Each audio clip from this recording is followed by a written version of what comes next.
क्या आपने कभी सोचा है कि हमारी असली सीमाएं कहाँ हैं? नक्शों पर जो लाइनें खींची है या हमारे मन में जो दीवारें खड़ी है? आज की इस वीडियो में हम एक ऐसी यात्रा पर चलेंगे जो आपको गुफाओं के अंधकार से लेकर कृत्रिम बुद्धिमत्ता के उजाले तक ले जाएगी। और शायद इस यात्रा के अंत में आप अपने भीतर कोई एक पुरानी दीवार टूटती महसूस करेंगे। तो चलिए शुरू करते हैं।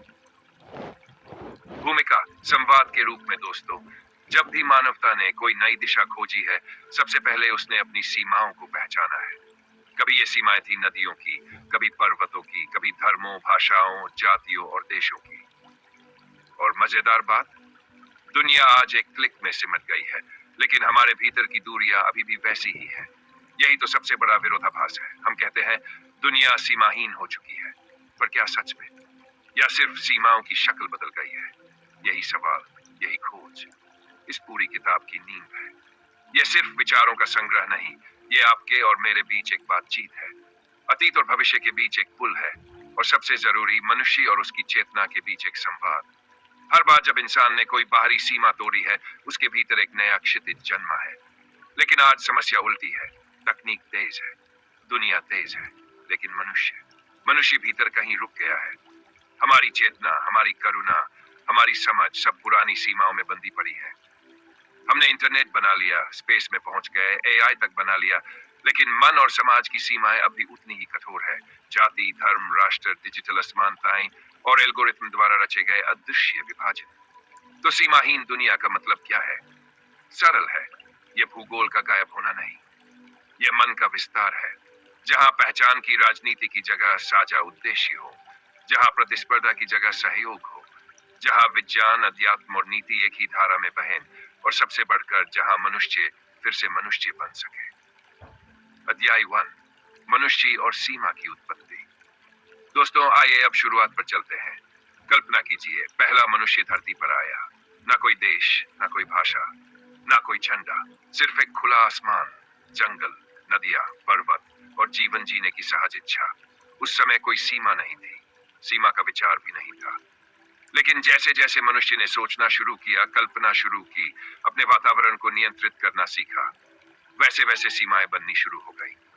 प्रकृति से संस्कृति तक बातचीत का टोन, पहली सीमाएं थी प्राकृतिक, नदियां, जंगल। फिर मनुष्य किसान बना और पहली बार कहा, यह जमीन मेरी। बस वहीं से कहानी शुरू हुई। कबीले बने, जातियां बनी, धर्म बने और राष्ट्र बने। और एक सच, पहचान जब शक्ति से जुड़ती है तो सीमाएं कठोर हो जाती है। सीमा मिट्टी की नहीं, मन की रेखा। दोस्तों, सीमा सिर्फ कागज पर बनी लाइन नहीं है। असली सीमा कहाँ है? हमारे मन में। जैसे ही मैं कौन हूं का प्रश्न बदलकर मैं किससे अलग हूं होता है, उसी क्षण सीमा पैदा हो जाती है। सीमा का कारण डर या शक्ति? हर सीमा के पीछे कहानी होती है, भय की, असुरक्षा की या सत्ता की। राजाओं ने शासन के लिए सीमाएं बनाई, धर्मों ने विश्वास की रक्षा के लिए, राष्ट्रों ने पहचान की सुरक्षा के लिए। लेकिन सवाल यही है, क्या सुरक्षा और स्वतंत्रता साथ साथ चल सकते हैं? हमारे भीतर की सीमाएं, हमारी करुणा सीमित है, हमारे रिश्ते सीमित है, हम अपना और पराया बनाते हैं, और यही भीतर की अदृश्य सीमाएं दुनिया को विभाजित करती है।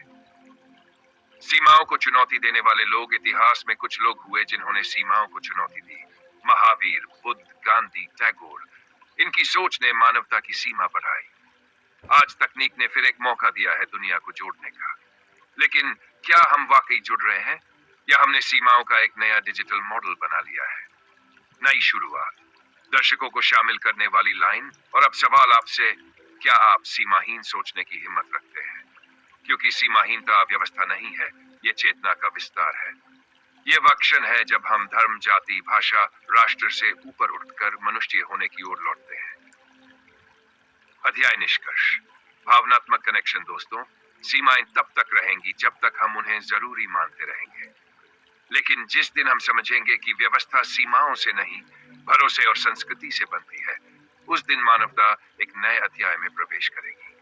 वह अध्याय जहां मनुष्य दीवारों के भीतर नहीं, खुले विश्वास में सांस लेगा। और शायद आज की इस बातचीत का उद्देश्य भी यही था, आपके भी